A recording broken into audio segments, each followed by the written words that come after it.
Alright, howdy folks, welcome back to Top Comics Pressing. In this video, what we're going to do is take a look at this copy of Batman 251. So I'll let you go ahead and grab the CGC serial number right there. This issue is coming to me for a potential crack in Bumpski. And the first thing I did was look up the CGC grader notes that mentioned some light spine stress lines and whole book foxing. And you can obviously see that foxing. So if we zoom in here by Batman, you can see these orange, reddish, brownish splotches kind of all over the place. So that's our foxing right there. And if we flip it on over, we can see some relatively large patches on the back. So right here, there's some right there, right down along here, and especially along this edge. So there's a pretty big patch right there.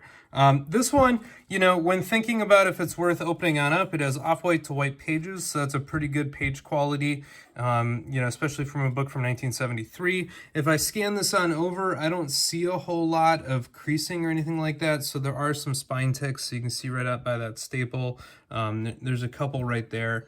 There's a couple right there, and you can see another one down there. But no major corner creases, no tears, no obvious signs of structural damage. Nothing that I think would cause any instability if it's worked on. And so what I can do now is take this book and imagine it as it sits now and understand why CGC gave it. All right, here we are. So I think it's time to get cracking. And as always, I'm just going to start with the screwdriver up here on the top edge and just try to slide it on in there and get that nice solid corner post crack. Go to the other edge. There we go. And then this one's just splitting itself. I don't even need to do anything with that screwdriver. Whoa, got it 100%. Look at that, one little micro twist. So glue on that one could have been better. Go ahead and throw this away. Now again, I always try to find out, and this one's got a nice big gap on top, so that's what I like to see. And then got the razor blade here.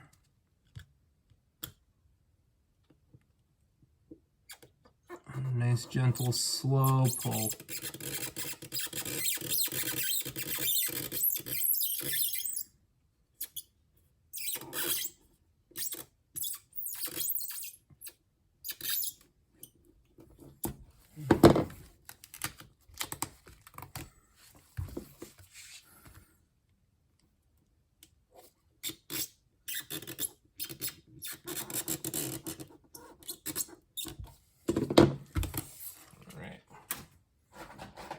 Scissors to make a this big space here on the, get our big fat fingers in there.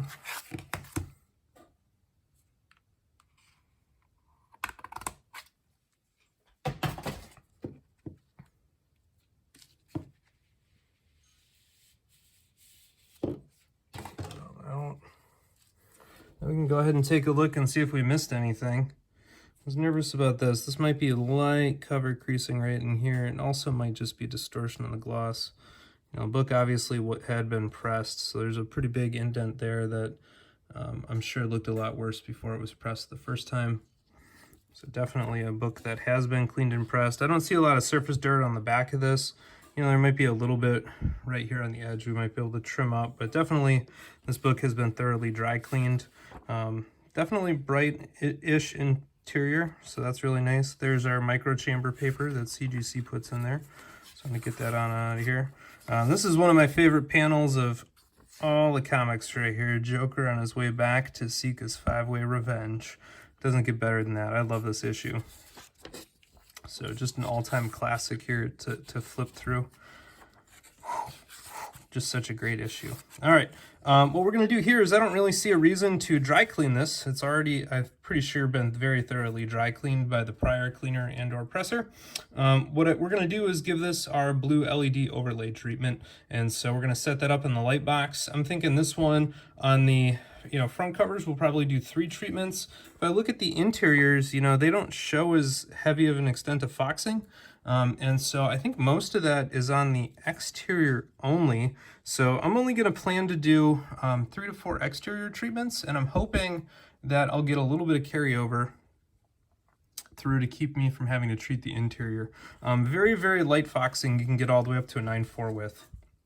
So there's no reason to blast 100% of it away, but if we can really lighten it, I think this book will get a really nice bump, and I'm hoping for a 9.0. So see what it looks like after some blue LEDs, and stay tuned.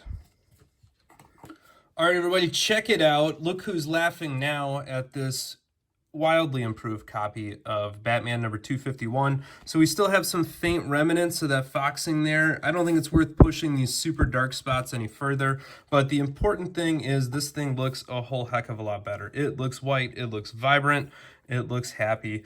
This was our 7.5 CGC copy. The primary defect noted was the foxing, and so hopefully this thing will be set for a really nice Bumpski from that 7.5. I'm hoping we'll hit, you know, that 9.2-ish range on this thing. We'll see. That might be overly optimistic, but I'm going to keep my fingers crossed. It does look a heck of a lot better. Now, I always do forget to put this on camera for some reason, but for these really nice books, these higher end, higher grade keys, I do double them up all the time. So this is the Silver Age fullback board with Mylar, and then outside of it is the Golden Age, and those Silver Age ones slide right in that Golden Age one quite nice. And so I'm just going to tape this up off camera and put a label on it so I know whose book it is. But that's how I send stuff to CGC again, so that you have this nice perimeter around the edge from that Golden Age board that helps protect that key on the inside. I know it's an expensive bag and board to chuck, but you know, I think it's worth the protection, particularly with high-grade key issues like this that are going to be going standard express or walkthrough. So that's my story. I'm sticking to it. Please go ahead and be patient while the grades come back from CGC. Give this one a thumbs up, click that subscribe button, and don't forget to support the channel. All right, the CGC's verdict is back on this copy of Batman number 251. Now, there's one little hiccup with this one. That is, in the intermeeting time, the owner accidentally lost the original label. So you'll have to believe me that this is the same copy, because we do not have that original 7.5 label, but the owner did apologize for that. Nevertheless, I wanted to share with you the results, and this one came back a 9.2 white pages copy.